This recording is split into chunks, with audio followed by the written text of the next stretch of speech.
താറാവ് റോസ്റ്റ്, താറാവ് കറി, താറാവ് മപ്പാസ്, താറാവ് പാല് പിഴിഞ്ഞത്, അങ്ങനെ താറാവ് കൊണ്ട് പല പല ഐറ്റംസ് ഉണ്ടാക്കാം.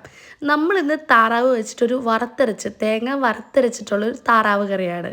ഈ കറി ഉണ്ടാക്കുന്നത് അമ്മയാണ്, വേറൊന്നും കണ്ടല്ല കേട്ടോ. അമ്മയുടെ കുറേ മാസ്റ്റർ പീസ് ഐറ്റംസ് ഉണ്ട് കറികളായിട്ട്.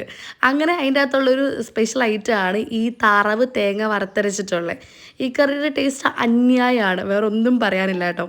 ആദ്യം തന്നെ നമ്മൾ താറാവ് കഴുകി വാരിയെടുത്ത് കുക്കറിലിട്ട് അതിലേക്ക് സവാളയും ഇഞ്ചിയും പച്ചമുളകും കറിവേപ്പിലയും ഉപ്പും പിന്നെ മഞ്ഞൾപ്പൊടിയും കൂടി ഇട്ട് നല്ലപോലെ തിരുമ്മും. എന്നിട്ട് വേണം നമ്മൾ കുക്കർ അടച്ച് വെച്ച് ഇത് വേവിക്കാൻ. നമ്മൾ താറാവ് കഴുകുമ്പോൾ തന്നെ മനസ്സിലാവും. എനിക്കതറിയില്ല കേട്ടോ, പക്ഷെ അമ്മയ്ക്കൊക്കെ അറിയാം ഈ താറാവിനും എന്തോരം മൂപ്പുണ്ടെന്നും അതുപോലെ മൂപ്പ് കുറഞ്ഞ താറാവാണോ എന്നും. അതനുസരിച്ച് വേണം നമ്മൾ താറാവ് വേവിച്ചെടുക്കാൻ. നമ്മൾ ഈ താറാവ് ഒരു 5-6 വിസിൽ അടിച്ചിട്ടുണ്ട്. അത് കഴിഞ്ഞിട്ട് നമ്മളൊരു ചീനച്ചട്ടിയിലേക്ക് കുറച്ച് എണ്ണ ഒഴിച്ച് നമ്മുടെ തേങ്ങ വറുത്തെടുക്കണം. നമ്മൾ തേങ്ങ വറുത്തരച്ചിട്ടുള്ള താറാവ് കറിയാണെന്ന് ഞാൻ പറഞ്ഞല്ലോ. അപ്പോൾ അതിന് വേണ്ടി നമ്മൾ തേങ്ങ വറക്കുവാണ്.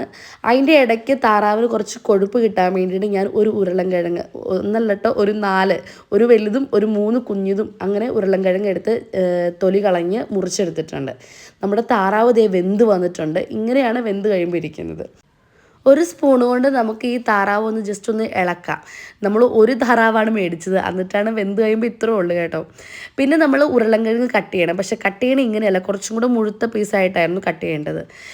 തേങ്ങ നമ്മൾ കുറച്ച് ബ്രൗൺ കളർ ആകുമ്പോഴേക്കും നമുക്ക് സ്റ്റൗ ഓഫ് ചെയ്യാം. അത് കഴിഞ്ഞിട്ട് നമ്മളൊരു ചീനച്ചട്ടിയിലേക്ക് ഉരുളൻകിഴങ്ങ് ഇട്ടിട്ട് നമ്മൾ വേവിച്ച് വെച്ചിരിക്കുന്ന താറാവും പിന്നെ ഉരുളൻകിഴങ്ങിന് പാകത്തിനുള്ള ഉപ്പും കൂടെ ആഡ് ചെയ്ത് നമുക്ക് ഒരു സവാളയും ഒരു കറിവേപ്പിലയുടെ തണ്ടും കൂടെ ഇട്ട് നമുക്ക് ഒന്നും കൂടെ വേവിച്ചെടുക്കാം. നമ്മൾ ഉരുളൻകിഴങ്ങ് വേവാൻ വേണ്ടിയിട്ടാണ്. അത് കഴിഞ്ഞ് നമ്മൾ വറുത്തെടുത്ത് വെച്ചിരിക്കുന്ന തേങ്ങ നമ്മൾ മിക്സിയിൽ വെച്ച് അരച്ചെടുക്കണം. സാധാരണ കുഞ്ഞു ജാറ് മതി, കാരണം ഞങ്ങളുടെ കുഞ്ഞു ജാറ് കേടായതുകൊണ്ട് വലിയ ജാറിൽ കുറച്ച് വെള്ളം ഒഴിച്ചിട്ടാണ് അരച്ചെടുത്തത്. നമ്മുടെ താറാവും ഉരുളൻകിഴങ്ങും ഇപ്പോൾ വെന്ത് വന്നിട്ടുണ്ട്, നല്ലപോലെ തിളച്ചിട്ടുമുണ്ട്. ഓവർ കുക്ക്ഡ് ആയിട്ടില്ല കേട്ടോ. അമ്മ അതനുസരിച്ചാണ് താറാവ് കുക്കറിൽ വേവിച്ചെടുത്തത്. ഇപ്പോൾ നിങ്ങൾ വിചാരിച്ചിട്ടുണ്ടാവും ഇതെന്താ മസാല ഇടാത്തതല്ലേ, ദേ വരുന്നു മസാല. ഒരു ചീനച്ചട്ടിയിലേക്ക് നമ്മുടെ കറിയിലേക്ക് ആവശ്യമായിട്ടുള്ള മല്ലിപ്പൊടിയും മുളക് പൊടിയും കുരുമുളക് പൊടിയും ഗരം മസാലയും ചേർത്തിട്ട് ഒന്ന് ചൂടാക്കി എടുക്കണം. ഈ പൊടികളുടെയൊക്കെ ഒരു പച്ചമണം മാറുന്നോടം വരെ നമുക്ക് ചൂടാക്കി എടുക്കാം. നമ്മൾ നേരത്തെ പൊടികളൊന്നും ആഡ് ചെയ്തിട്ടില്ലല്ലോ, അതുകൊണ്ട് ഇപ്പോഴാണ് നമ്മൾ പൊടികളെല്ലാം ചേർക്കുന്നത്.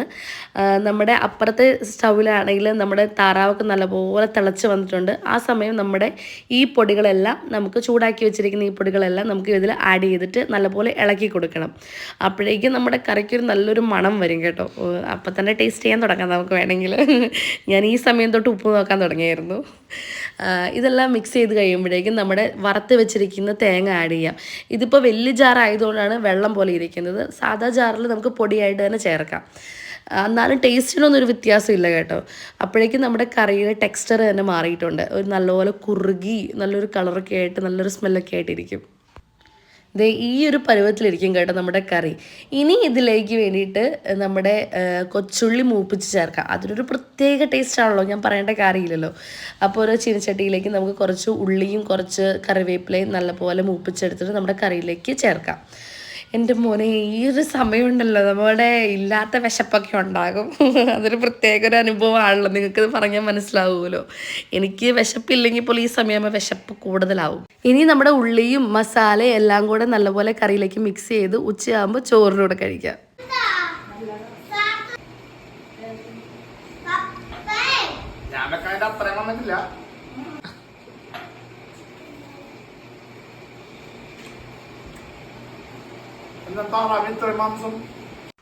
ഞാൻ നേരത്തെ പറഞ്ഞില്ലാത്ത വിശപ്പല്ലേ, അതിതാ കേട്ടോ.